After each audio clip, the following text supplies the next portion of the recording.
Call this meeting to order. One here, Z next, Regular scheduled meeting of the a two, March you're right. Director meeting for KIPDA on today's Oh, date. I will need, March 27th at 2 p.m. I guess Chris will be doing that, tourism bond, so I guess I'll need a bond. Got Thank that? you, Mr. Chairman. Mr. Kevin Beatty, Present. Honorable Scott Bates. Here. Honorable John Black. Here. Honorable Bernard Bowling. Present. Honorable Byron Chapman. Honorable Jack Couch. Here. Honorable Jack Hoffman. Here. Honorable Troy Ethington. Mr. Chris John Streets for the Honorable Jeff Gahan. Honorable Nicole George for the Honorable Craig Greenberg. I know she's here, she just stepped out. Mr. Keith Griffey. Here. Mr. Abdel Data for the Honorable Treva Hodges. Here. Honorable Dan Ison. Here. Honorable Maria Johnson. Here. Honorable Mike Moore. Honorable John Ogburn. Honorable Carol Pike. Here, clearly. You made it back from Rough Arena. Honorable Jason Sharp. Here. Honorable Jerry Summers. Here. Honorable Rick Tanini. Honorable Jim Travis. Honorable Scott Travis. It's been Here. since his daughter's full. And the Honorable Joe Pender for the Honorable David Vogel. We do have a quorum. Well, I want to welcome everyone here today on this beautiful day. Thank you very much for taking your time to be with us at our regularly scheduled board meeting. With that, we'll proceed right on with the February board meeting minutes. Hopefully you had a chance to look at those. And if so, I would entertain a motion to accept those minutes. A motion, do I have a second? Second? Any additions or corrections? If none, all those in favor of the approval of the minutes signify by saying aye. Aye. Opposed? Motion carried, the minutes are approved. Okay, then we will move forward then with our February financial statement. Ms. Shaw, you have that for us? Yes, I do. Thank you. Good afternoon. So I'm gonna start with our summary of billing. And as of February 28th, 2025, we're 67% through fiscal year 25. So we have a spend of $598,657. For transportation, we have a spend of $2,186,580. For 41.32%. Our social services is a combination of our aging program related and our operating costs. And that total is $17,855,568 for 64.65%. And then we have our other operating at $15,311 for 19.51%.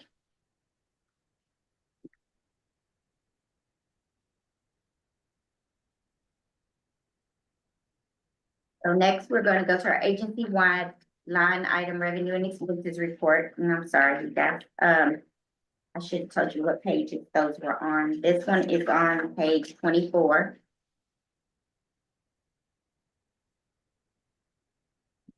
And I will be getting my numbers with the total revenue from page 26.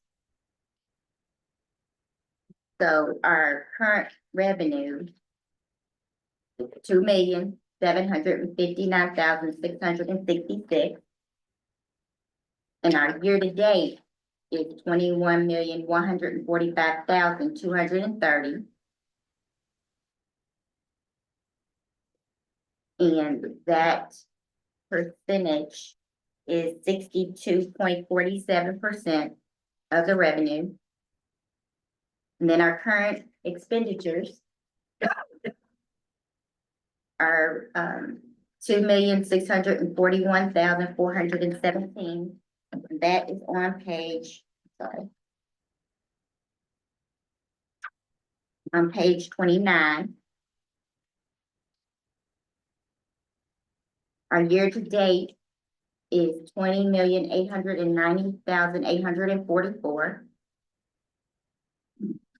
And our percentage is 61.72 as of February 28th, 2025.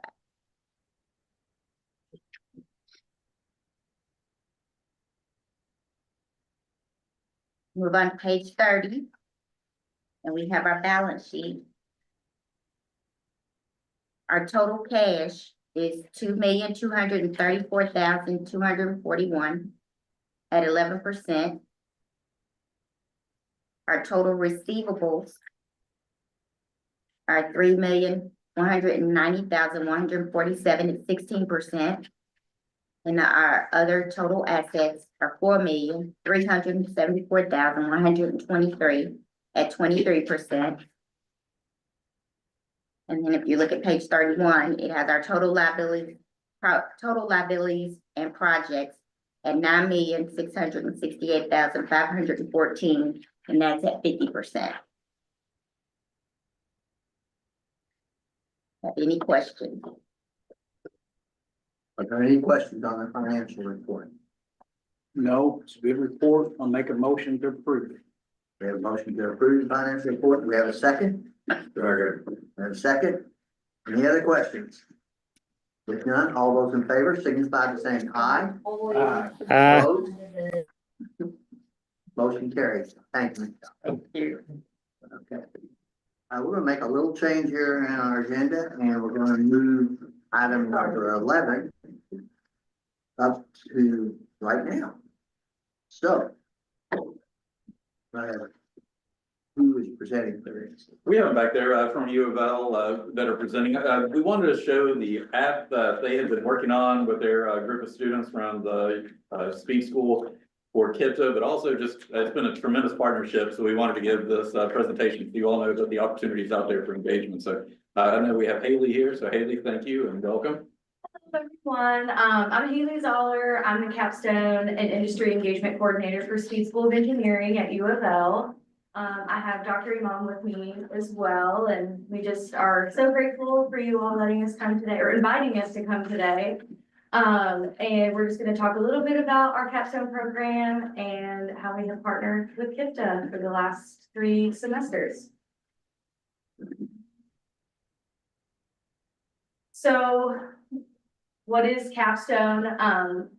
It is a 14-week course that our senior engineering students participate in, typically in their last semester of their undergraduate program. As you can see from the slide, one of our departments participate in this space of Capstone. Our civil engineering does do a Capstone project, but it's a little trickier to partner with industry on those projects. But the students take on a industry problem and they utilize their learning experiences from class, their experiences out on co-op or an internship, and they complete this project in their last semester. So we partnered with KIPDA in the spring of 23. I was trying to think back on our history. I think I got a call or an email from Beth and Jessica saying, hey, we heard about this Capstone program. Can we work with you all? We're not engineers. And I was like, absolutely. So we, they submitted this proposal. I think we had a couple calls with Dr. Imam, and we were like, okay, we're going to take this project in phases. This is kind of a big thing to do in one semester. So we wanted to make sure that we gave it a lot of time. So Dr. Imam's going to talk more about the project. But these are just some highlights of what our program does. Most of the time it is an engineering mentor. It's not always the case, but this is an opportunity for mentoring the new generation of engineering students. If you're, you're stuck on a problem and you need a fresh set of ideas, you don't have a lot of inner time to work on it, our students come up with really great feasibility studies for industry. And then at the end of the semester, we celebrate the success and the hard work, and we have a showcase, which is coming up in April. You guys are all welcome to come and check out the different capstone projects, but this just allows the students to present their projects to not only their faculty for a grade, but to talk to high school students that are thinking about going into the engineering program, staff like myself that is not an engineer and can kind of see what they're up to, and talk with fellow students. So we invite the entire Speed School to come and talk to these students about what they've been up to.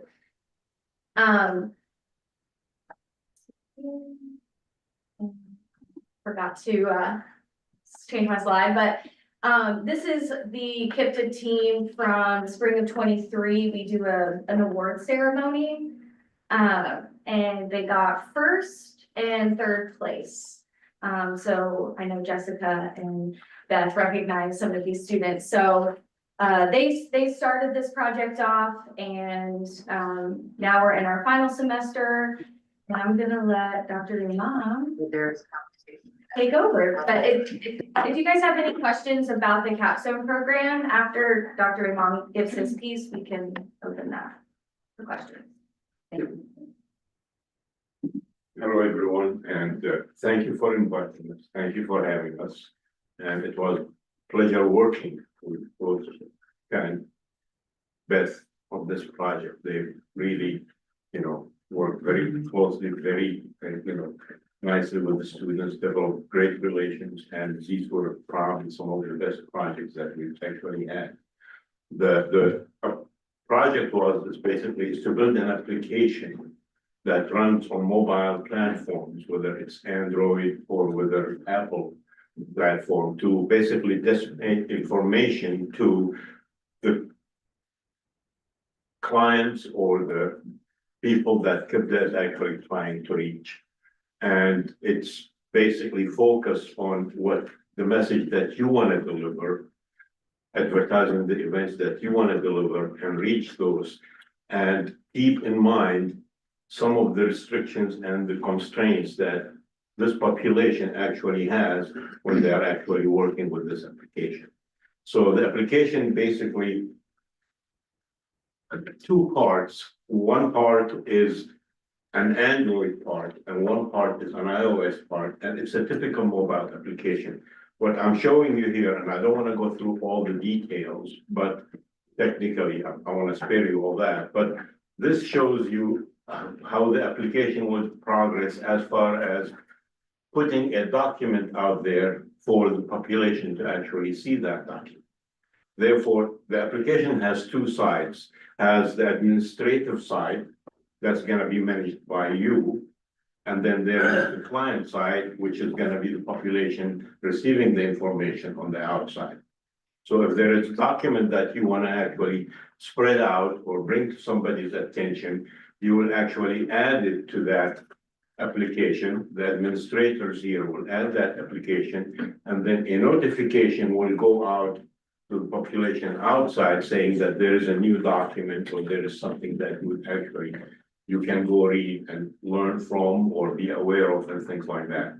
At the same time, in addition to doing it for documents, you can actually do it for events. If you know that there is a flea market that's going to happen at a certain day that you want to advertise and let people be aware of, then you actually can put that event out.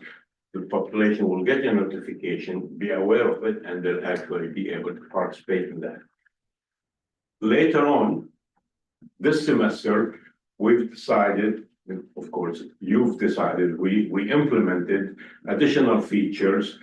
One of them was basically is to add a location that actually will help the individuals get to the location where that event is taking place. So we've integrated the map into the event. So when you go to the event, not only you know where, when the event is, but you will know where the event is, and it will actually give you directions relying on things like Google Maps. And the last thing that was requested from Beth and Jessica was actually is there is AI now out there that's actually is very beneficial to a certain extent. And we could actually, could we implement a quote unquote robot of some sort that we can actually communicate with and get some information, or be actually able to chat with an individual on the other end from KIPDA itself that actually can help us with certain things. And we have actually implemented this. So phase one was actually worrying about the documents and the events. Phase two, which is they are working on this semester, that actually will do the mapping and will do the interaction with the robot or chat with an individual actually working there. And the application will actually do what it promised to do. It will notify, will supply the information about the event or whatever document that actually is needed. So from the point of view of the university, of my department, University of Louisville, is we have finished their application. The only thing that we cannot do is actually put the application out there in the real world on the App Store or on the Google Store. And to be honest with you, this is where your role comes in. Because I've talked, with both Jessica and Beth, and this application at this stage now needs to be handed over to you. So we can actually give you the source code and give you the knowledge and transfer the knowledge to you. But at the same time, we want somebody on your side to be able to take this and run with it. And it is very important that we actually do this. If you think about it, this application really gives you control.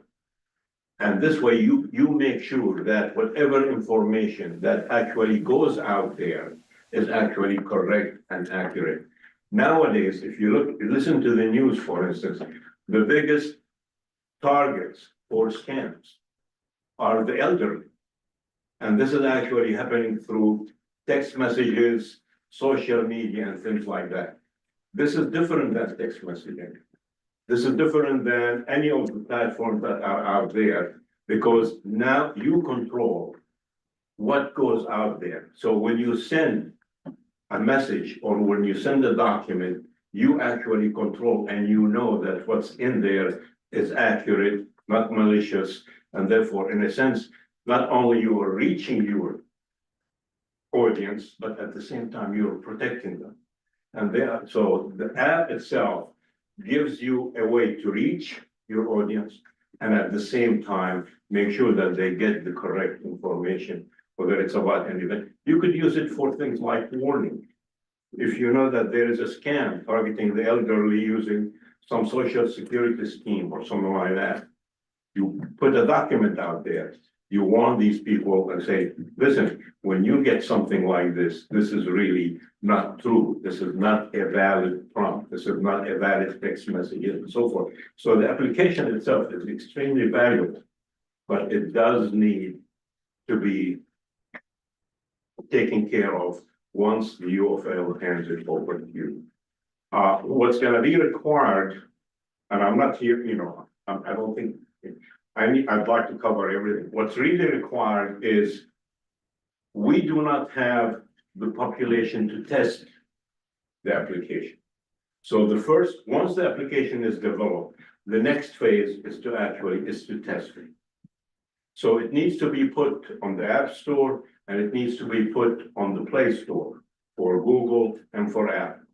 Then you select a population that you can interact with, you get a feedback from, and that population will help you test the application. Once the application goes through the testing phase, if certain issues come up that need to be addressed, then we could help in different forms. maybe as another capstone project, or maybe as a co-op. You know, we have co-op students that actually, a third co-op student would be very qualified to actually get that. But a long term would require somebody either in-house or somebody contracted by the house that actually will provide the service to maintain and keep that application actually running. So this is something that you will have to consider, internally of how this is actually is gonna be done. But the University of Louisville, my department, will be happy to actually work through that phase with you and get the application out, help as much as we can. But there is gonna be, somebody on your end that we need to actually work with, which hopefully you can, point this individual to us very soon. Just to give you an idea about what happened in the past, we had 3 semesters. Every semester I had 2 teams working on this application. One team worked on the Android side, one team worked on the iOS side, and there was an individual in the middle who was actually working with the database. They made sure that whatever they use, whatever services the application depends on, will not be costly. Whether it's gonna be the map, or it's gonna be the robot, or the artificial intelligence client that we used on Google. The database is on Google, it's a file-based database, and therefore, the cost of maintaining it, other than having an individual to maintain it, is not gonna be prohibitive, it's gonna be reasonable. The total number of students that worked on this for 3 semesters were actually, I had 6 teams, 2, 2, and 2, and each one of them was 5 and 5. So I had a total of 30 students working on it. And the students, we do not expect, they are not full-time employees. The capstone has an educational purpose too, so this is a course. And we do not expect our students to work more than about 8 to 9 hours a week per course. So, but if I did simple calculation, this is equivalent to basically 2 full-time employees working on this for a whole year. So you've already contributed to the education of these people. But at the same time, and you contributed financially to speed school in your gift. But this is a big investment, though it wasn't a monetary investment. If you put a dollar amount on it, we're talking about $120,000, $130,000. So think of it as an investment that you have made at least this far. And you need to keep it, alive and going. And it's a very good application. The students did an excellent job. They took many things into consideration, multiple languages, ease of use, and all that stuff. And all this actually is already, and we'd be more than happy to transfer this from U of L to you and help you at least get it started and people maintain it. And thank you for having me. And if you have any questions for me and Haley, please. Yeah. Can you, just for their reference, talk about, and thank you for that, you talked to, as we were talking to former students about, what next year looks for us in implementing, and you've been a great help in that, thing. But also there are other things on the capstone that, I thought may be of interest to the board members. Can you talk about some of the other projects, just very briefly, Haley, that, they've worked on that might be of interest to some of the board members?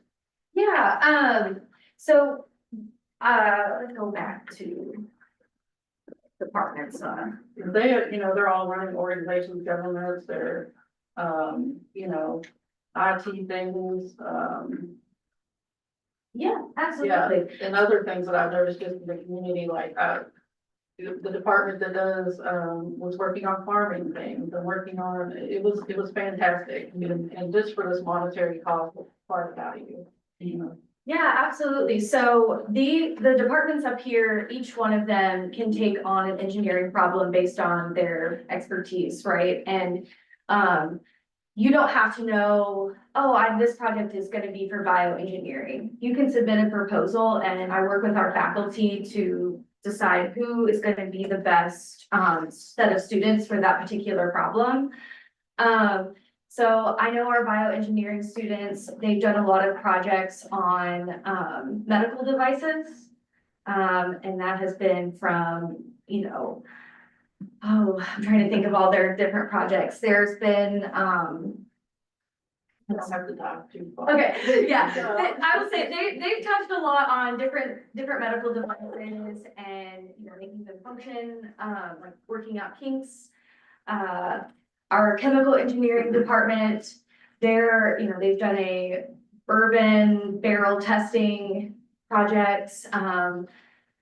The computer science department, which is where this project fell in with app development.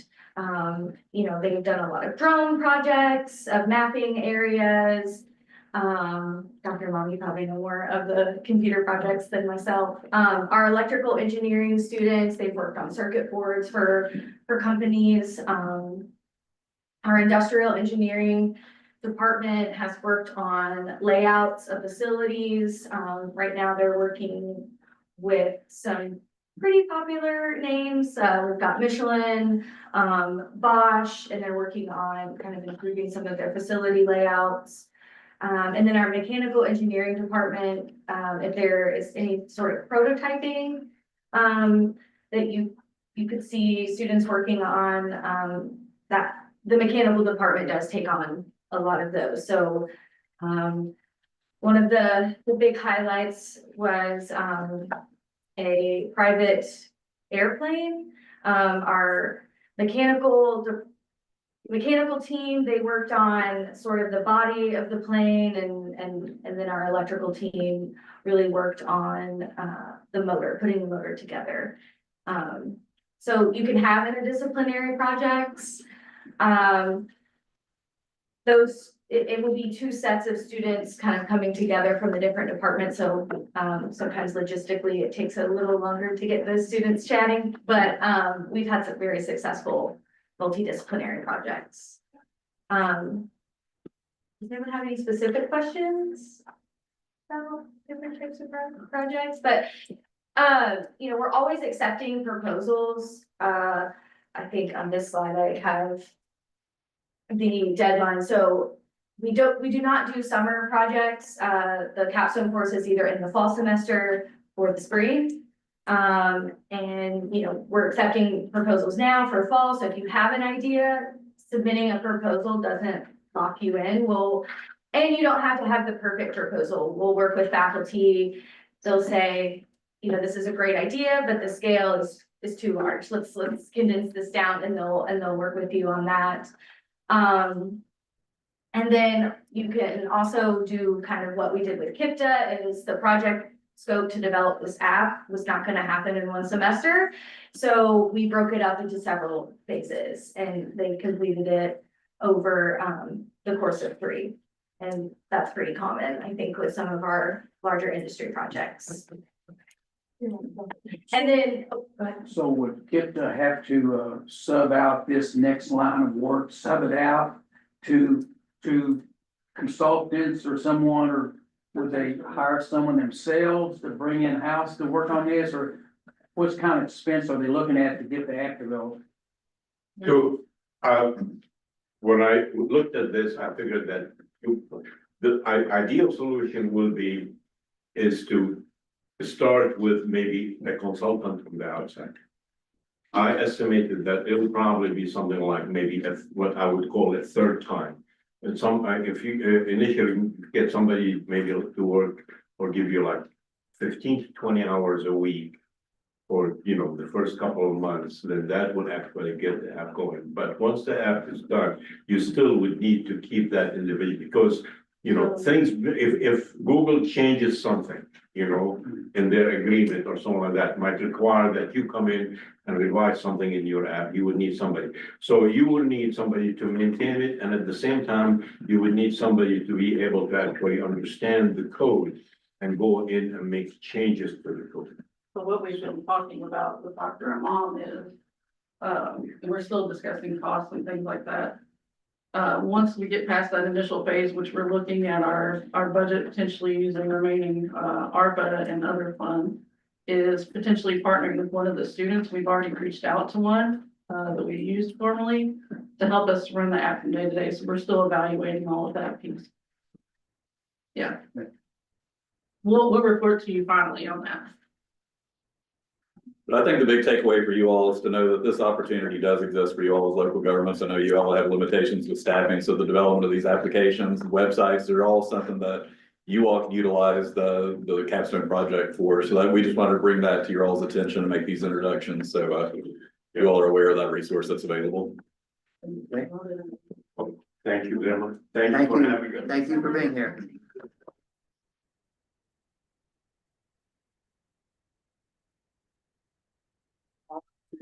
Next item of business is the Transportation Policy Committee. Mr. Wright. Good afternoon, and as they're leaving, as somebody that went to the design showcase, kind of independent of it, you know, being transportation. If you guys partner with them and show up at that showcase, you will be impressed with the young people that are putting together all those projects. It was pretty fascinating, so I would encourage you all to at least pursue some of those opportunities. Moving on to the next agenda item, that is the Transportation Policy Committee report. We met here at 12:30 today. I'll go over a few highlights as I typically do. We had a guest speaker, a group of guest speakers from TARC. The executive director of TARC, Mr. Ozzie Gibson, was here along with Alex Pazorski and Aida Kopik, and they talked about the TARC 2025 efforts. TARC 2025 is their route restructuring. Mr. Gibson went into depth about you know, the budget shortfall that TARC is facing, critical budget shortfall that TARC is facing. He compared the global region's transit budget and occupational tax receipts that they receive. He compared it to some peer cities in Cincinnati and Nashville and Indianapolis, and it kind of comes up shy here locally. So that's something that TARC is up against right now, as we all know. They talked a little bit about where they're going with this route restructuring network. If I'm not mistaken, he said their board will make a decision in May, so coming up pretty soon. There is a little bit of good news. There's an enhancement to their reduced network. The reduced network that they initially thought they're gonna have to go forward with. Remember we've talked before about the ridership versus coverage conundrum. You can focus on ridership, put your routes wherever the riders are, and do a really good job serving the dense network of area, or you can do coverage, which is go out as far as you can, and the bus doesn't run very often. So you can't have both. You really can't. And so their board voted 70-30. 70, let's focus 70% toward the ridership. Let's boost our ridership. Let's do 30%. Let's not forget the coverage. They've been able to enhance that a little bit, as I understand it, to serve some of the JCPS magnet schools. That's one of the things they're focusing on. And with some additional funding, maybe in the future, they look to maybe serve all of the JCPS high schools as a goal there. So that's something to note. Moving on, we processed an item for each state. In Kentucky. We processed some MPO cost increases of our MPO dedicated funds to those projects, were KYTC projects. Largest of which was Chenoweth Lane over in the St. Matthews area, and then one was a little metro project. Next, we talked about some changes with Indiana funding. As we've talked about many times, the Indiana funding is very much use it or lose it. And so KIPDA is going to exchange some money with our friends at MACOG. MACOG is the MPO in the South Bend area. We're exchanging some of our 2025 funds due to a project in New Albany that's not quite going to make it to the finish line this year. We're exchanging dollar for dollar 25 funds for some funds in half and half, 2027 and 2029. So we don't lose that money. Aaron Maselli presented our congestion management process, and so that's something that we're going to be updating. This is going to round us out pretty good. We've got the Safe Streets and Roads for All efforts going on, as you all know. That's got at the most, as I say, the most robust crash analysis that this region's ever seen. Right? We've got it from the rural counties to the urban counties. We've got it assessed all the different ways. That's safety. The congestion management process is our efforts to pair that with some congestion analysis, and it's as robust as ever too, utilizing our streetlight platform. That's what we'll talk about here a little bit in the next agenda item. That's that platform that allows us to get travel speeds, travel delay, other travel trends. And as I mentioned to the technical committee earlier in the month and to the TPC just a little bit ago, please reach out to us if you've got some queries that you want to talk to us about traffic and congestion, and we can do all sorts of stuff with that access. A couple more. Talked a little bit about the KYTC shift process. Zach is going to present a little bit on that here in a couple agendas items. And when we started the conversation on TPC membership discussion, it's about time to assess what's going on with our TPC membership. Do we need to add members, subtract members, change membership, keep it balanced, Kentucky and Indiana? Put some food for thought out there. It was just a conversation starter, no action was taken, and got some good feedback. So we'll be talking about that probably in the coming months, and talking to the board about that as well in the coming months as well. And then I just want to make one more announcement. We did announce this. For those of you that weren't at the TPC meeting from our rural counties, the next round of the public surveys for our Safe Streets and Roads for All plan, the surveys are finalized. Those will be released on Monday or Tuesday of next week. So you should expect an email it's likely going to be from our consultant team, and it'll be unique for each community. So Henry County will give a different link than Shelby County will, for example. And hopefully you guys can spread the word through social media, through fiscal court, what have you, to get the feedback. The feedback we're seeking now is now that we've developed the high injury network and high crash intersections. I think it's asking for feedback on the top 10 locations. What's the community think about those locations and how much need there is right there? It also is seeking feedback, not just on the locations, but the groups of countermeasures, roundabouts, restricted crossing U-turns, variable speed signs, etc. Seeking feedback from the community on what looks good to them and what they might like to see in the communities here. So it's a pretty short, it's a short survey. But there will be unique links sent out to each member agency. So with that concludes my TPC report. Okay. This is an action item, and we need a motion to accept the Transportation Policy Committee report. Got a motion? Second. Need a second? All those in favor signify by saying aye. Aye. Opposed, like sign. Motion carried. Okay, Andy, you can continue on with your contracts. Thank you. This is agenda item 7. It can be found on page 33 of your packet. So we've got a visual on the screen, which is what same thing in your packet. So I've got 3 contracts in need of review, and then actually there's a bonus one that's somewhat a little bit late breaking news, but I'll go into that in a second. The first of the 3 is that streetlight data contract renewal. This streetlight, that's the online platform that we have partnered with for I think 4 years now. I think 5 years now, I think. It's what provides us that data that builds that congestion management process. It provides us the data from some of the travel surveys we used to do in yesteryear. It provides us traffic count data even that we used to get at a very expensive cost. So we are in need of renewing that contract. Right now, the agreement between KIPDA and Streetlight that was initiated 2 years ago was a series of 1-year contracts or a 3-year deal. Could be renewed each year. We expire on May 3rd. And so I'm here today seeking this board's approval to approve another year of Streetlight contract, Streetlight data contract with Streetlight data. And it's important to note that expense is in our draft version of our 2026 fiscal 2026 work program. And so it has been included in there for what that's worth. We'll take these individually. So need a motion then to approve the contract with the Streetlight Data Incorporated. Have that motion? So moved. A second? Any other questions? If none, all those in favor signify by saying aye. Aye. Opposed? Motion carried. Okay. Moving on. The next one on the list is the second one on there. So it's contract with KYTC for what's called Federal Transit Administration Section 5303 funds. This comes from the Office of Transportation Delivery there at KYTC. What they have each of the MPOs do is reapply for funding each and every fiscal year that is. And so this is for the transit component of the operating funds for the MPO.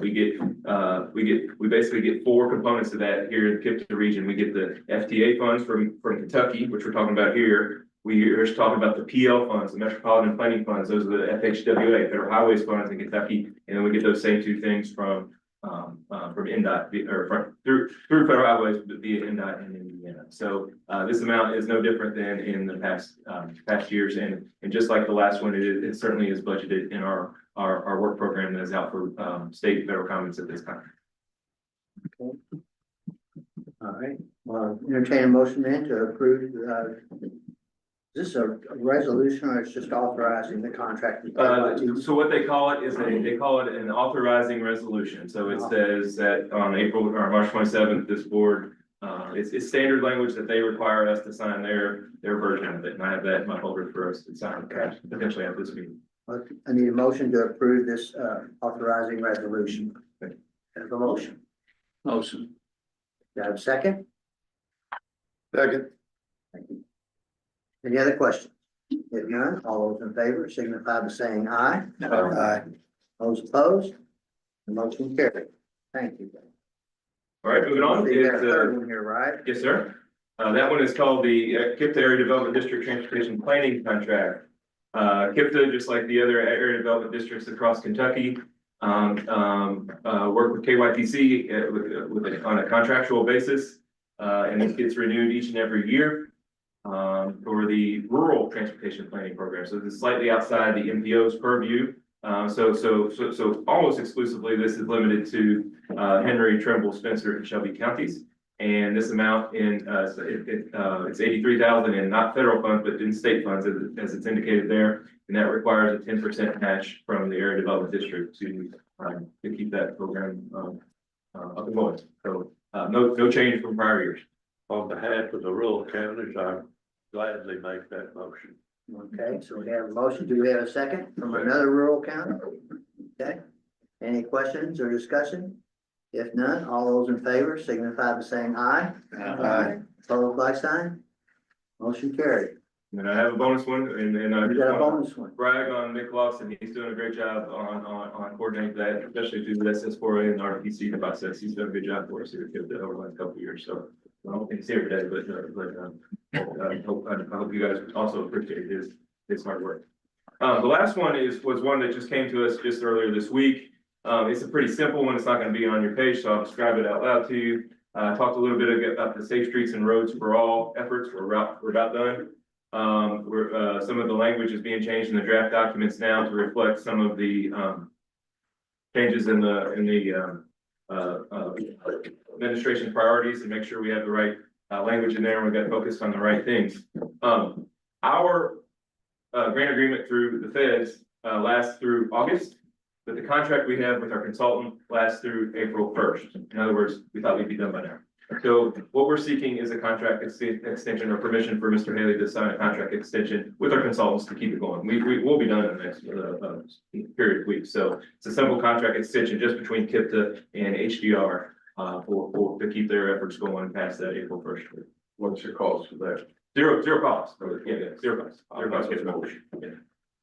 So this is to extend the contract. Yes, sir, with our consultants. Yes, no additional money, just extending the contract out to August to be commensurate with the KIPDA Federal Highways Agreement that goes out until August. And we'll be done well before August, or we plan to be. Okay, we need a motion then to extend the contract with our consulting agency. Got a motion, second? Any other questions? If none, all those in favor signify by saying aye. Aye. Opposed? Motion carried. Thank you. Thank you, Ann. Next, item number 8, KIPDA KYTC shift online map. And Mr. Herzog. Thank you.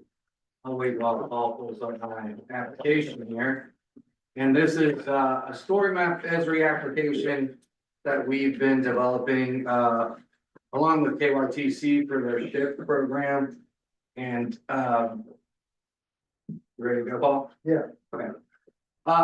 This first part, it's the introduction and how shift works. Andy could probably give you a better idea of what this process is. I mean, it's from what I understand, these are KYTC projects that are available for boosting, to boost to the top of the list. For Sponsorship first, then boost. Sponsorship, then boost. And so what we've done is build a story map application to hopefully get this in front of our state and house legislators to get them more involved with this process. If you want to scroll down past all the introduction and how it works, I'll just demonstrate this application that we've made for them. First off, stop right here where the buttons are. These are just the county project list. Why don't you go ahead and click on Bullitt County for me, Paul? And you can see that each one of these is just a list of the KYTC shift projects, how much they cost, just basic information they might need, and an identifier that they could look it up on the map later on. If you want to go back to the application, please. So just a note on those, that's the universe of projects that KYTC would like to see the sponsorships come from. Technically, that's part of their, what they call their CHAF database, Continuous Highway Assessment Framework, if I'm not mistaken. So can new projects be added? Yes, but they would prefer that they're not added. Can they be added by legislators? Yes, more so than probably us at this time, because remember, it gets to the General Assembly has the final say on what that highway plan looks like, next winter time. And so, that's important. They allow them to add more projects than even maybe us as ads or gifts. Will this not be done till the next budget session, Andy? The shift process, okay, so the shift process is coordinated through the ads and MPOs in the odd years, okay? And it's the building block of the even years highway plan, okay? So that would be the 2026 highway plan. This is the very earliest stages of that, okay? Good, that's a good question, yeah. When will this be available, the story map? It should go out today. We were hoping, I made all the changes this morning, So so. we can put this out as soon as as soon as today.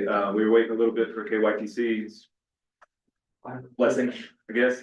And so they've sent it out to their, to the legislators in District 5. This is unique to District 5 and KIPDA, to be honest, to be clear. The other district, we've got our hands as full as anybody, right? District 5 is but one of 12 highway districts, but it's well over a quarter of the state's population and a quarter of the state's projects. And so it's a tough thing to wrangle. And so this is a new thing that we're trying to get that early and hopefully often feedback from the legislators.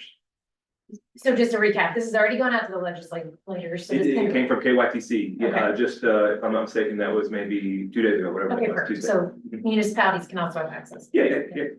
Yeah. It's, but to keep in mind, this is for this stage of it, this is designed for them, okay? But there's no good reason why you can't use this as a resource and check what's going on in your county and provide, some of that feedback, to be clear. Correct. So if you want to go back to my main application page there. There we go. Just scroll down, and this is just this just basically describes what I'm about to tell you, how it works, instructions. If you want to click the little blue, the blue button opens up the actual mapping application where we can query any project that falls in any, this is the house districts. So they click on this drop down menu, click, and they pick whatever district that they reside in, hit apply at the bottom, the green button. You may wonder why we have Franklin County on there. It's because of that partnership with District 5. The District 5 region is the KIPDA region plus Franklin County, so we added Franklin County. So you can see that the application is highlighted any project that runs through, what district did you pick, Paul? Can you tell? 28, I think. Yeah, it looks like it. So any project in the shift process that it is touching the boundary of District 28 is highlighted. And off to the left, you can see all the attribute information for each project, description, cost, maybe the year it's available to become open. Anyway, it's just the basic information about each project in the shift process that the legislators can review and give feedback on for the ones that they like. And that's about the end of it. Just for everybody's knowledge, in case you get a question from a legislator in your county, KYTC is going to host a pair of meetings. District 5 is going to host a pair of meetings that is kind of inviting the legislators to their house over there at District 5. It's on the afternoon of April 1st, in the morning of April 2nd. And again, to see where this leads us. This is the first time that anybody's tried this. this process is much easier to handle. And the small town or districts, highway districts and the small town ads across Kentucky, it's a monster. It's a monster to handle here at District 5 and at KIPDA. So, again, this is just the early stages. The sponsorship phase is what we're going through now. And as I told the TPC earlier, that's not a very deep cut. That universe of projects is long. We're cutting it a little bit. This summertime, it'll be time to do the boost process. That's where you give the projects more points. The projects that get sponsored, they get the scoring or go through the KYPC scoring system. And then that score comes back to all the agencies like us. And then you can boost that and give it more points to say, hey, it scored okay, but we value that project more than that score says. And we want to boost that project and give it the extra boost to give it a higher total score. And therefore those highest total scores are the ones that we should see in that highway plan in 2026. So we're a year from that, right? That comes out typically around this time in the even years. That's all I have. No action required. Okay, I have a question, please. yes, Looking at this map, some streets are green and then some over in the western parts are yellow. What's the difference? The yellow are the ones that the actual application queried out to show the information for that particular district. So if you look to the left and the black, where the black background and white text, those are each project that's been selected in yellow. So Paul, if you want to go up to the top where it says results at the top in white, all the way at the top. And then just to the left, it should say search. Yeah, click on that and just pick a different district and run through the process again. So he's gonna pick a different district, hit apply. Now the district that we selected in the application, any project that falls within that district has been highlighted and the information has been displayed on the left. Okay, I got you now. I was just wondering why all the yellow was at one end and I didn't have any yellow in Spencer County. That's all. Thank you.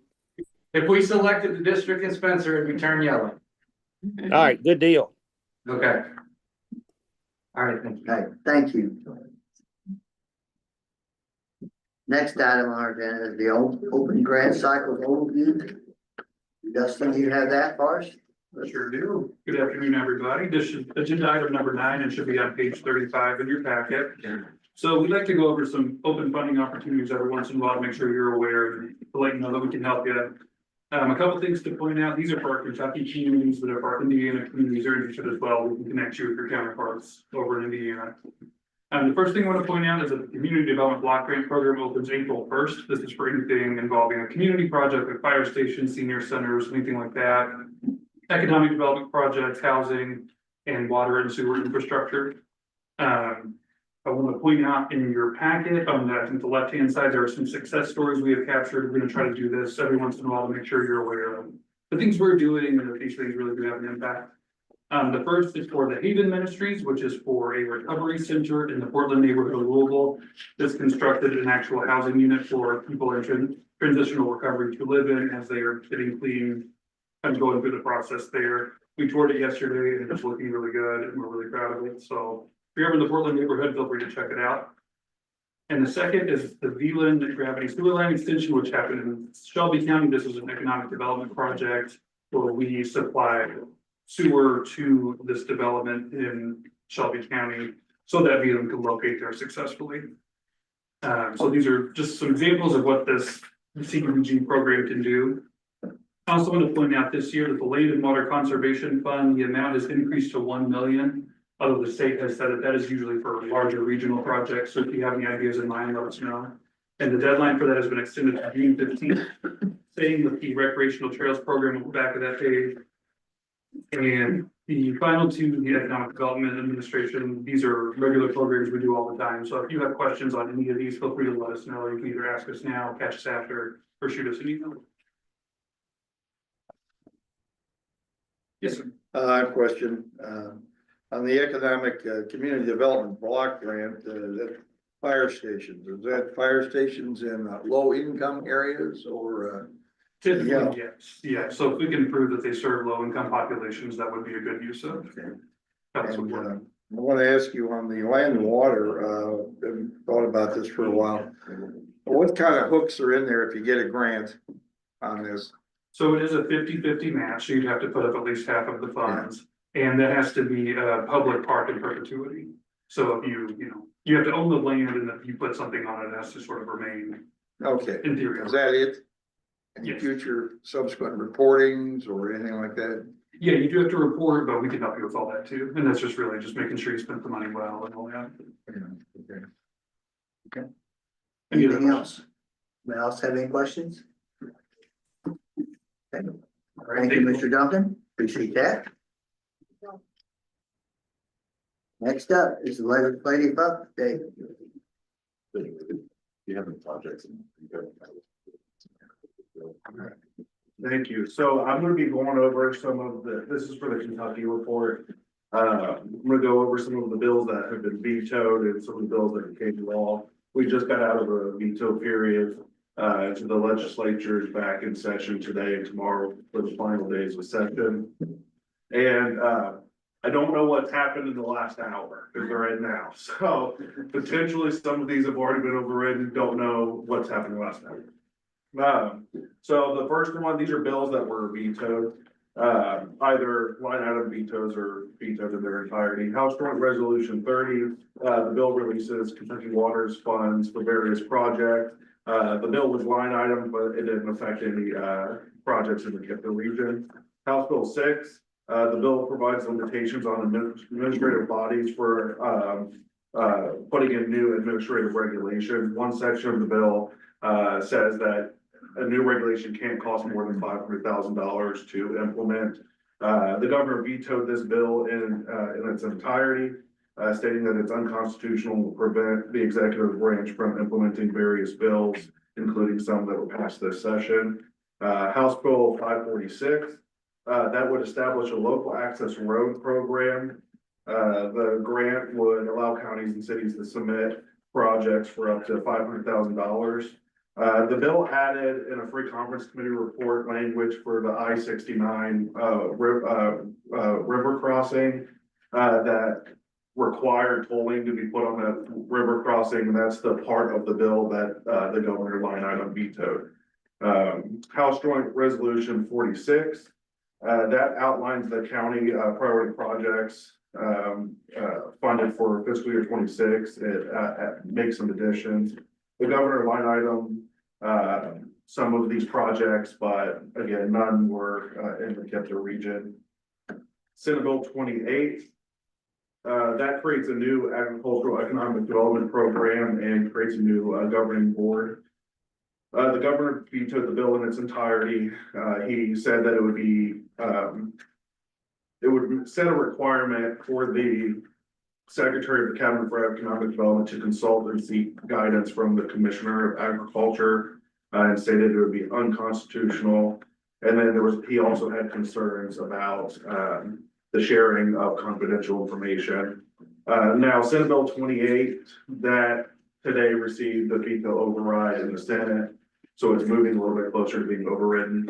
And so that happened a little bit earlier today. So that's moving forward a little bit. Senate Bill 89, that is the bill that changes the definition of waters in the Commonwealth and makes various changes to the definition to include navigable waters. This bill was vetoed by the governor where he stated concern about removing protections to groundwater. Some bills that became, and so Senate Bill 89, that's another one that received a veto override in the Senate today, so that's moving a little bit closer to the finish line as well. Bills that became law, House Bill 605, that is the bill that relates to the grant program. It expands who can apply for the program and expands the list of qualified federal entities.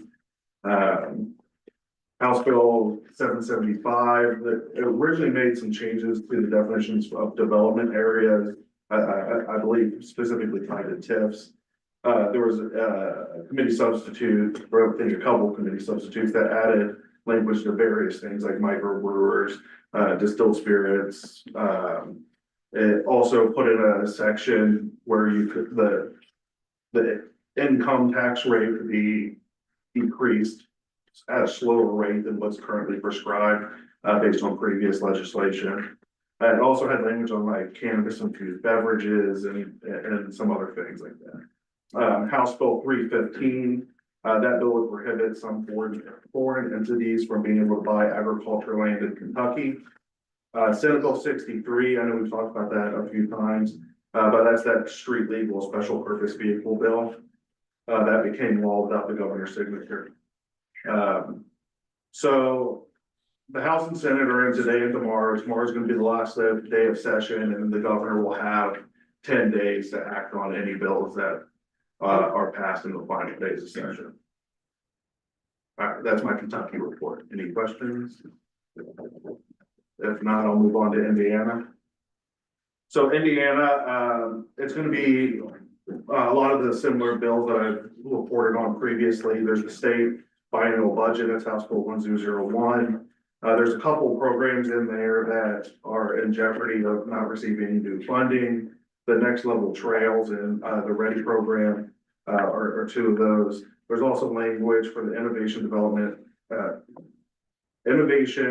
District statute that would require all districts to receive approval from local leaders before the project can progress. House Bill 1461 makes various changes to the county municipal wheel tax and excise tax, PACER ratings, community crossings fund, and other changes. That bill passed in February and is currently sitting in the Senate, Homeland Security and Transportation. Senate Bill 5, that is a bill that would require all local units to receive state appropriations, or that receive state appropriations to competitively bid all contracts except for legal services. They put in an exception in case there's a state of emergency. It would also avoid all contracts on July 1 that did not comply with the requirement. That bill is currently in House Ways and Means. Senate Bill 1, that's probably one of the main focuses of the year. It relates to property tax.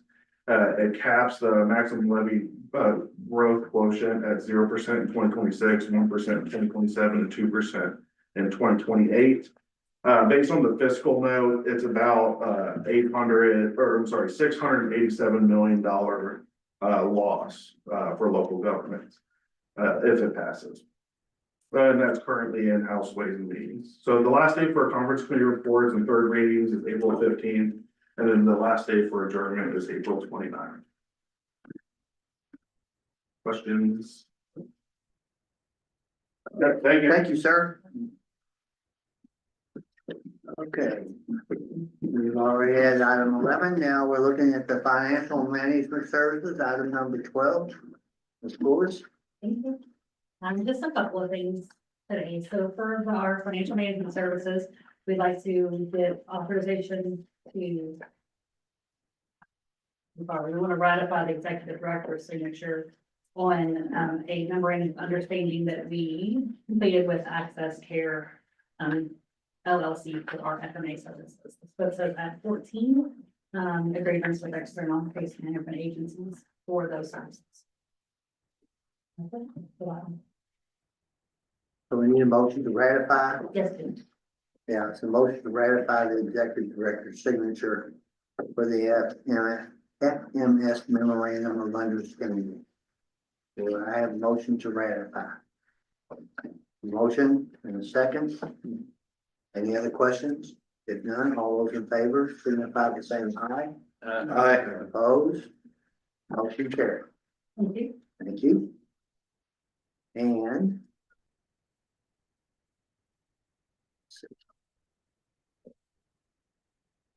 next item is item number 13.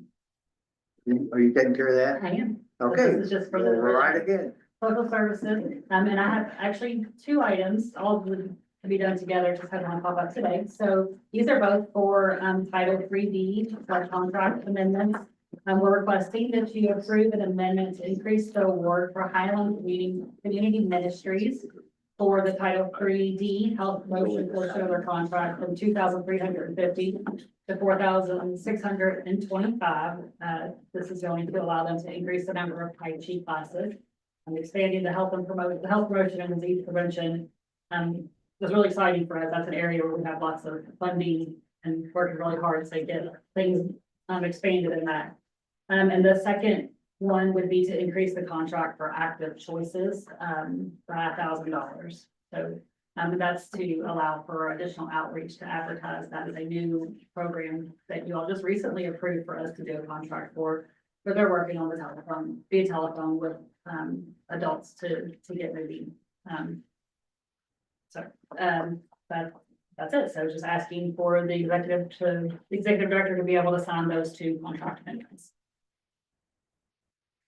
Any questions?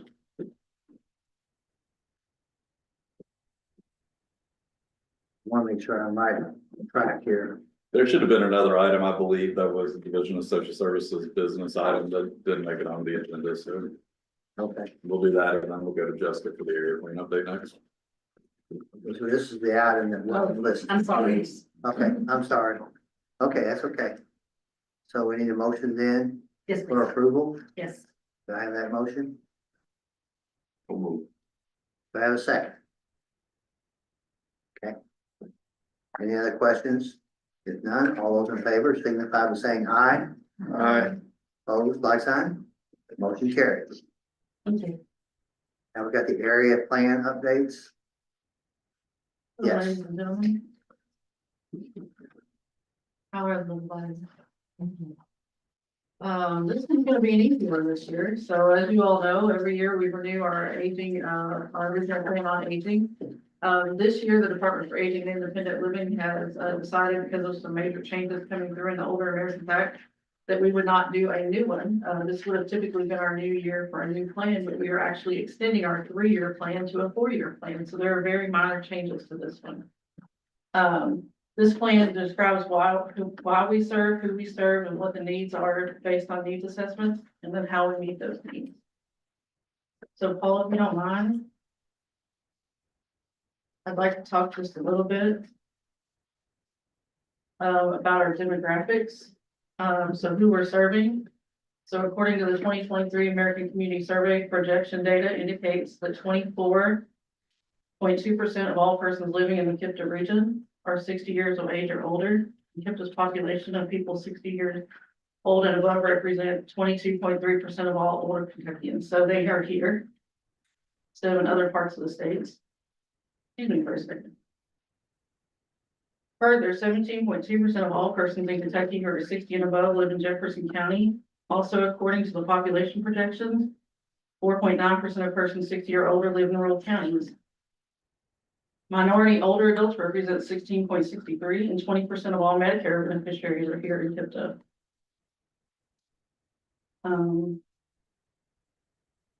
All of the highlights in here are in blue, so there's just a minor one for Legislative Research Committee. And then we'll skip to page 14. Where we did some minor updates on our partnerships. We added Centerwell.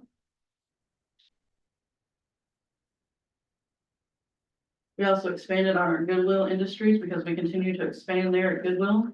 We have 10 pages of partnerships representing over 100 partnerships here in Louisville and above and beyond in the rural counties. You can keep scrolling just a little bit, Paul. As you can see, those are our partners.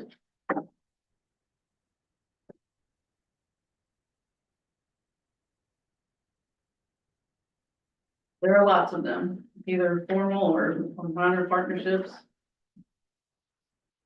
As you continue to scroll through, you'll see that we haven't made any major changes, maybe changed in years that we've contracted with people or made partnerships with them.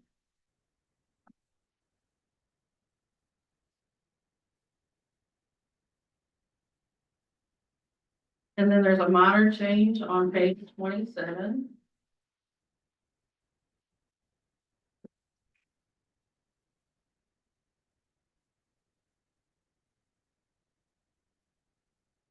You'll see here where we added capable, which is our program about minor home adaptation. There's also our flyers back here on the table for you all, for capable. For adults age 60 or over, minor home adaptations in Old Angola and Jefferson County. So that was just a minor change.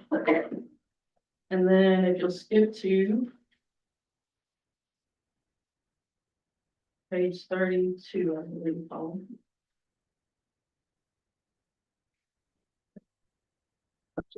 There we go. We just added a sentence here that we updated to reflect the latest needs assessment. The state did a statewide needs assessment in September 2024 to show 41% of respondents stated that having safe and affordable transportation available is problematic. So that just goes to show that we are on the right track here. We are assessing the needs in our region to match the state. That transportation remains a critical problem. And then on page 43. 43 and yes.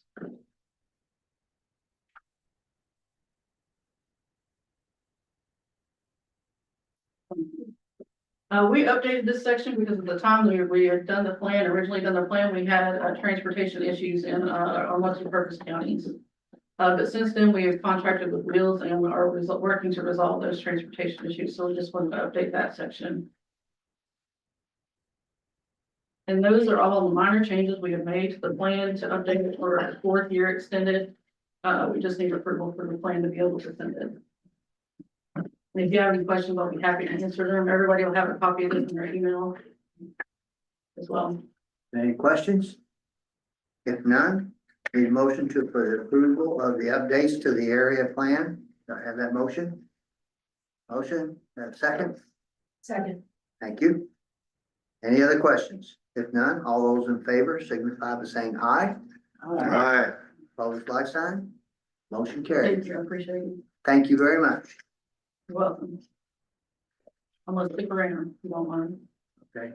Now, you have next item 14, Division of Social Services I overview. do, yes, sir. Okay, So I wanted to talk to you a little bit about some other things we do in the division. I know that we have staffing reports and Leah's gonna be over here in just a minute to talk about home care and some of our the veterans projects she works on. So that's gonna be an interesting thing. She'll talk a little bit about home care, but I wanted to talk about some of the other things we do in the division so that you'll have an idea of what each department is working on. So I want to talk a little bit about the ADRC, which is our Aging Disability Resource Center.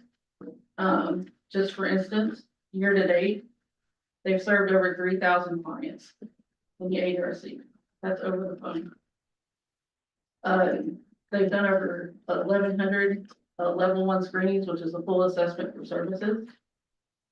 And they've had contact clients for SHIP over 4,200. They've taken over 1,000 phone calls in February, a short month. They've processed and are in process of processing over 150 waiver applications. So that's our ADRC team that's 5 or 6 people strong, taking the phone calls on the initial intake in our department. That was a huge jump even from January for calls for some reason in February, even though we had weather related things that were happening as well, of over 200 calls. So they did a really great job there. I want to say thank you to the board members who are recruiting out there for the advisory council. We had 3 new members show up this month, so thank you. All of you all that are getting the word out there. Judge Vogel, 3 people showed up from Oldham County, so thank you. We had our nutrition department. We served over almost 1,300 home delivered meal clients. That's a little bit less than where we started out in the fiscal year, but we did have some staffing issues for a second. So we anticipate that going up. And for whatever reason, this is unusual. In our congregate meal program, we served more congregate meals in February than we have any other month in the fiscal year. In a short month. So seniors are getting out, they're getting in, and they're having a delicious meal on our sites. So to all the providers out there and what you're doing to attract seniors in, you're doing a heck of a job, well done. In 3E, we had 371 total clients served in February. That was a huge jump as well. So I think part of it is, our commercial being out there, that's getting the word out, information assistance out, which is working. And our 3B services, we served, and that is like advocacy, counseling, education and training, employment services, friendly visiting, information assistance, outreach, recreation, and transportation.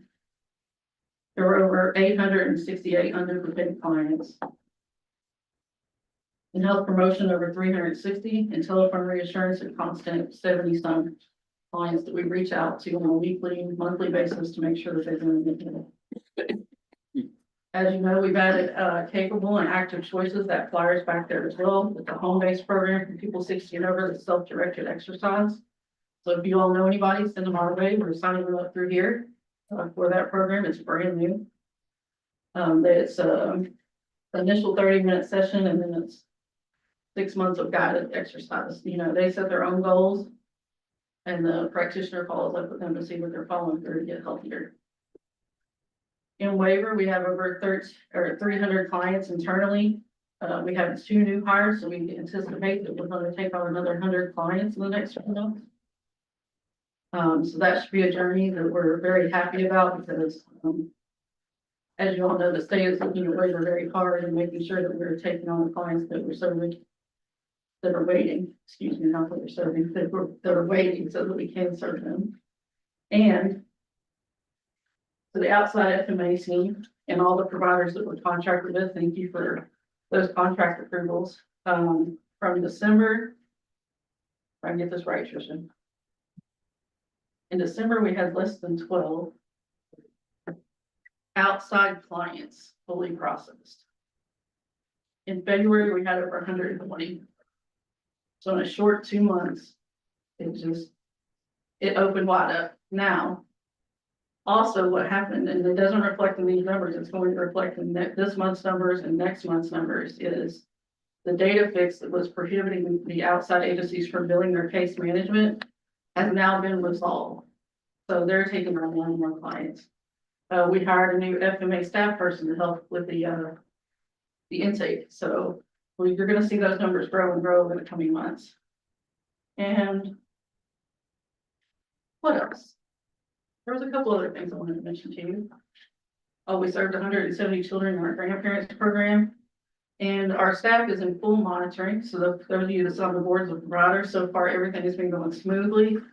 This is our monitoring season where we monitor our providers for the work that they're doing. We've had no negatives. So they're doing a great job out there. And the team is working through that in the coming weeks. So just wanted to talk to you a little bit about some other things we do here that I don't normally get to. So if y'all have any questions, let me know. No? Any questions? All right then. All right. Thank you very Appreciate it. much. Thank you. Yes. All right. Next item up on our agenda is the Home Care Veterans Program and their activities. Thank you, everyone. Good afternoon. I bring props. I don't do a lot on the technological side. I'm old school. So I have a couple of flyers as well back here that show all of our well, they don't show all, but they show some of our veterans programs that we are a part of in the community.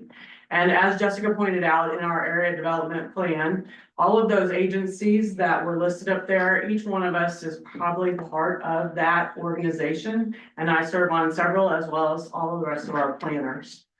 So just a quick update on our home care division. We were able to show you that commercial last month and you all got to see it. We have had an uptick in all of our referrals for the in-home services program to the tune of about 65%. So that was a great increase. We have also started a new, the commercial is now also being run on WLKY. So if you've had a chance to see it on either WDRB or WLKY, it's running strong. And last meeting that we had for all of our planners, the ADRC advised us that they have had a significant uptick in phone calls. So we appreciate that very much in the home care world. And going on with that, we are also just a small staff. Currently, we only have 3 full-time. And we have 1 part-time and I have 1 full-time assessor. So we are diligently working to increase our numbers and bring everyone up to speed. Each case manager that is full-time is to be around 80 clients apiece. And that's a lot to manage because they have to be seen or talked to every month in that role. And then moving on to the veterans programs, which is near and dear to my heart. I am a veteran. I served 34 years ago in the Air Force for 4 years during Desert Storm.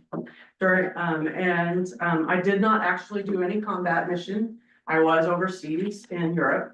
I had the opportunity of being able to serve in Turkey. I was 3 weeks pregnant at the time and had not let my CO know. So I didn't volunteer. He was looking for volunteers to go. Luckily, one of my peers decided she was tired of our base in Europe and raised her hand really fast. And you don't really do that in the military because you never know what you're gonna get into, but she was ready to go. She came back with dysentery. It was a lot. So just to let you know, there are over 200,000 active duty females in the military currently. There are over 2 million women veterans in that have served. But do you know that the Women's Veterans Day didn't even get started until 2008 to recognize women in the service? Just thought I'd point that out. And also less than 1 American in 10 is a veteran. Just a little tidbit on all that. So a couple things I wanted to highlight. We are getting ready to do our 11th annual Ruck March. It will be in Jeffersonville, Indiana. It is from 8:30 to 1 o'clock on May 17th. I have flyers over there if you would like to take some to distribute to your communities.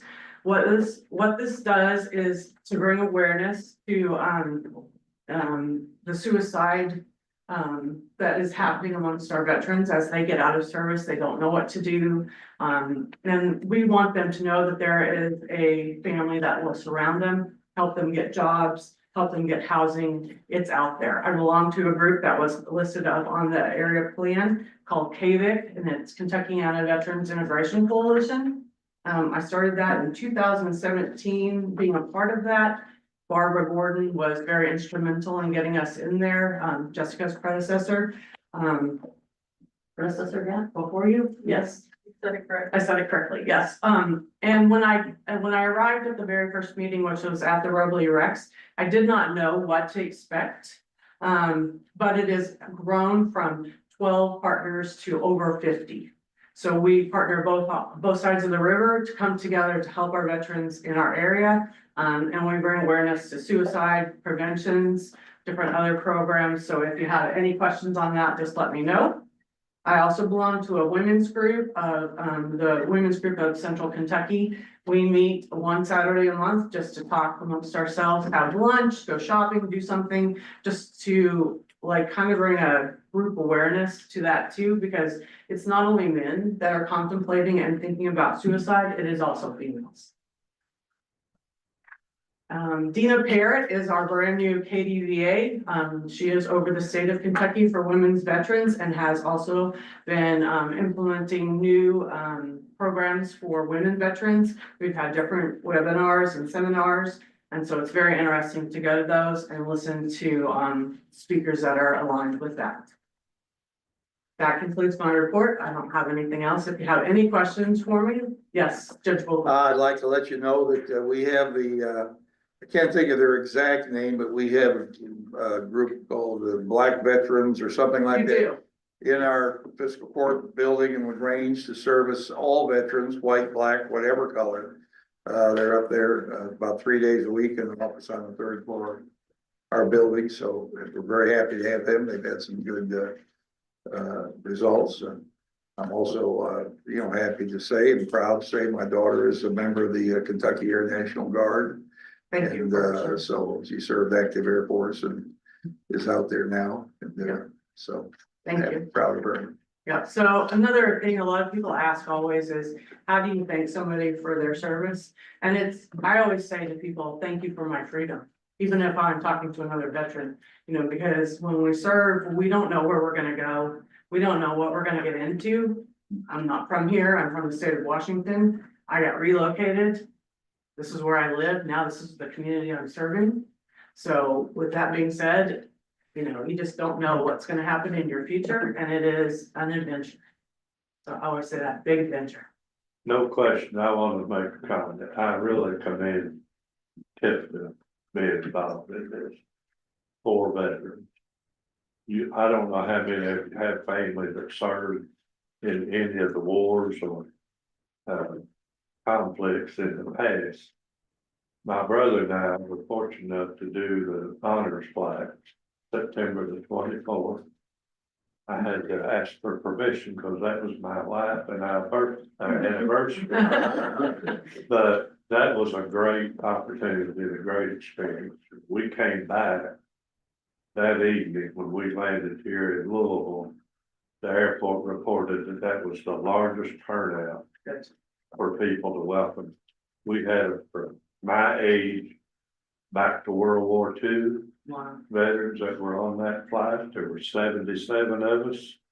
50 some of those were wheelchair veterans. Wow. So they deserve everything we could give. I participated in the suicidal therapies at Raleigh Rec here. And thank you. Yeah, so thank you. Thank you. Thank you very much. You got a question over there? Yeah, on one more lighter note, March 29th at 1 p.m.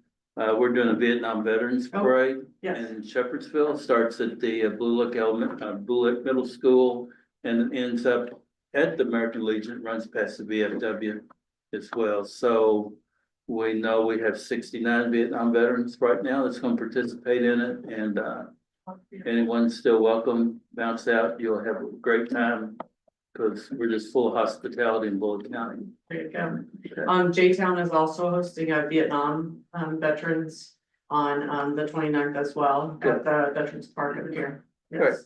Thanks for letting me on being there. I didn't know what day it was on. And you can come up. Yeah, thank you. Is that day a special day for Vietnam veterans? As far as I know, yes. Yes. And every once in a while, I have to kind of remind myself that I was in the military, so I brought a few pictures just to keep myself in check. When I went in, I was considered fat. And I was already running like 5 miles a day before I went in. And so I got to be road towed. I don't know if any of you know what that is, but it is that you march behind your squadron, and then at crossing guards, you have to run around your whole squad, cross everybody from one street to the next, and so that you would lose weight while you're in the service. So I went from size 12 to a size 8 in 6 weeks. So that was an eye opener for me, and you don't want to go into chow hall being hungry because they want to yell at you the whole time you're in there. Do not eat that. You don't need to eat that. Thank you. Thank you very much. Next item on our agenda is the Auditor of Public Accounting update from Ms. Shaw.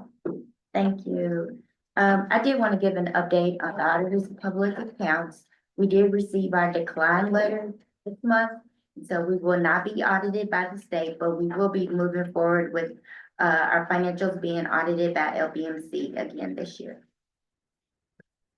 And that goes back to the House bill that was introduced where the auditor public account has first right of refusal. So it goes through a federal rotation. They've been choosing 2 area development districts a year, and we don't find out, so they send that engagement letter. So they passed us over again this year. So this will be our last year in a procurement cycle with our current auditor. So we'll have to be going through that process again here pretty soon. Yes, so we'll be going through our RFP process around January, probably a little bit before that, just so that we have enough time to look at everything or give us our 90 days, and then I get selected at that point.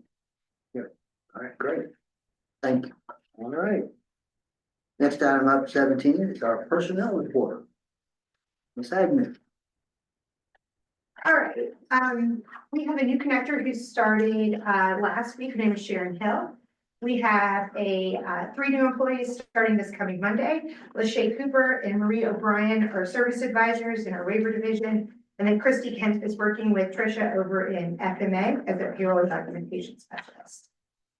Jessica mentioned our KIPDA program in her presentation a few minutes ago. We have fully staffed that now. So we have 2 occupational therapists, 2 PRNs, and 2 registered nurses. So they've all gotten started. Departures, we have Leanne Shawcross, who was a service advisor, Kamala Daniels, who was a connector, Leslie Cusick, who's also a connector, and Eli Crow as a nutrition assessor. We just have 1 vacancy for now, ADRC specialists in our social services division. And as always, you can find openings on our website. And our staff count is 83 full-time permanent, 3 part-time permanent, 1 full-time temporary, 2 part-time temporary, and 4 part-time PRN contractors. Action is requested. Need a motion to approve the personnel report? Make a motion. Motion, second. All those in favor signify by saying aye. Aye. Thanks. Opposed? Motion carried. Thank you. Next is the intergovernmental reviews. Jared, you've got those. Those are okay. Those are all okay, but there is an error on item D. It says Old County is requesting $6 billion. They're actually requesting $6 million. Oh, that's not an error. Nothing's got just that one clarification, but otherwise those 4 items can be taken together. Okay, need a motion to accept the intergovernmental reviews. A motion? Question, we're on the Jefferson County, fire department included in this? Or is that in the next item? That's included on this item. Well, they're asking for 12 generators, but they're only showing needs for 10.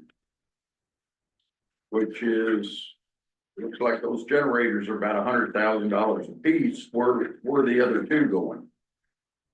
This is what was submitted in the application for us to review. I can follow up with additional questions about it, to let you know, but the way that it was, this was how we received it, through the clearinghouse process. So I can, get that information and let you know where those other 2 generators, I think they might be floating generators to be able to be, moved where needed. I got an issue on voting for 12 generators and them asking for 10. Well, we will we can take this one and hold that until I get additional information and bring that back before this body. Okay, then we will then vote on items A, C, and D. Okay, and we need a motion to approve the intergovernmental reviews for items A, C, and D. Do I have that motion? Second? Any other questions? If none, all those in favor signify by saying aye. Aye. Opposed, like sign? Motion carried. Next up is the executive director's report. Well, I know everybody is excited for being made opening day in baseball, so we'll go through this pretty quickly. But I do want to recognize 3 board members that showed up at the roll call: Mayor Ethington, Judge Vogel, and Judge Ogburn. Thank you all for being here today. I want to also recognize our representatives from our federal delegation, give them an opportunity to address the board. I'll start with James Victory with Congressman Guthrie's office. Welcome, James. Mr. Chairman, Mr. Director, just real quick, Garrett, thank you so much for taking time last week to meet with Brett while you were out in DC as part of that area development district meeting. There, we'll grab breakfast together and talk about some of the things that are going on with KIPDA. So he really appreciated you making that effort and linking up with him. And he loved the shift report, especially for Bowling County, since I live on the 245 line for Nelson and Bullitt. Judge Summers, I don't know if you saw number 1. It was increasing safety and decongestion on there. So if you know any state representatives, Keith, that could help get that through. Let's make that one a priority for last year. So a couple key things that are going on. Coming out of the weekend, Leader Thune and Speaker Johnson were able to get together and talk about the budget resolution. And it looks like there's some consensus that's come forward on that. So right now, Speaker Johnson is saying by Easter, they hope to have that passed. That may be aggressive. You may be looking a little bit after that, but that's generally kind of what you're going with right now. Obviously, as many of you guys kind of found out, under the CR that was passed a couple of weeks ago, it was just a skinny CR. None of the appropriations for FY25 were put in there. But, we're still moving forward with, as of right now, once they come up for FY 26 with what we were given last year, we'll be working with you guys individually as well as with KIPDA to make sure that list still holds up as we go. One thing I just wanted to call out, on behalf of the congressman that was really important to him yesterday. He had a committee hearing to support, First Lady Trump's Take It Down Act. And that was kind of significant to him because what that is about reducing the online harms and specifically sextortion of youth that started to become prevalent on the internet. We had a constituent who took his own life a couple weeks ago because of a death in Berrien County because he was being extorted. And that's something that we're taking pretty seriously. I know it's not necessarily applicable to groups like this, but all of us have kids and teenagers that are trying to deal with that world. So it was pretty important. So pending any questions, that's in my report. Just tell the congressman, those 50,000 they're gonna lay off in social security, do not lay off the person that sends out the checks. So, got it. Okay, let's make sure that person don't get laid off, okay? Stacy Rockaway with Congressman Massey's office. I don't really have a report today, sorry, but happy to be here, and if any of the constituents have any issues, obviously happy to take that back to the congressman. Thank you, Stacy. And then we have Elizabeth Pena joining us online from Congressman McGarvey's office. Hello, Elizabeth. I don't know if you hear us. Hi, yes, I can hear you. Can you all hear me? We can. All right. Well, thank you for including us. Likewise, would love to hear any thoughts about any budgetary concerns. As you can imagine, we're actively tracking any impacts to your organization. So please feel free to reach out to us at 502-582-5129. I will also drop my email. But any issues that anyone has, please feel free to reach out. We appreciate your all's time and including us in this meeting. Thank you, Elizabeth. And then to conclude, the executive director's report, we have no travel items for consideration. So just our meetings for next month. On April 8th at 11 a.m., we'll have a regional planning council in this meeting, in this room and on Zoom. And then at 1:30 that afternoon, we'll have a regional water management council. On April 9th will be the Transportation and Technical Coordinating Committee at 1 o'clock here in the Burke Room as well as on Zoom. And then our monthly meetings will be next month on April 24th, the Transportation Policy Committee at 12:30 here in the Burke Room. The Regional Transportation Council will be in our adjoining room, conference room A at 1 o'clock. And then the April Board of Directors meeting will be at 2 o'clock. And this concludes my report. Thank you very much. Any other business from anyone? Anybody have anything else they wish to bring up? Yes, I ma'am. just want to say Jefferson Town has advanced to the Elite Eight, and I think so we got a big crowd going tomorrow, and I'm the biggest cheerleader, so I've been directing the band and everything, so. So it's really exciting for Jay County. That's the first time that they've had that in a long time, and they never thought that they would be St. X, which I didn't. But anyway. Was St. X ranked 1 or 2? Huh? Was St. X ranked number 1 or not? They were ranked number 1. Number 1, I think so. I don't know. Oldham County, did they win yesterday? South Oldham. Who else won yesterday? I just want to know if I'm playing any of you guys. I can barely get up and down the steps, but not playing you, but it's interesting. It was fun. Well, thanks. All right, great. Wish them the best then. Okay, I have no other business. Need a motion to adjourn? I'd like to take a moment here to thank, I'd really like to thank the staff, Felicia, Dustin, and Justin for coming out and working with us on our academic medical center for the infrastructure that we need to expand and grow it. And also Miss Meadows left, but her and Miss Simpson for the same opportunity, especially with the Medicare and Medicaid that hopefully won't leave this state, because those academic centers, medical centers, will be directly reflected, and there's only 2 in the Commonwealth, and that's U of L and the University of Kentucky. So I would like to extend a personal thanks and appreciation for all the time and efforts that you all spent to help us shed some light on a real important issue. All right.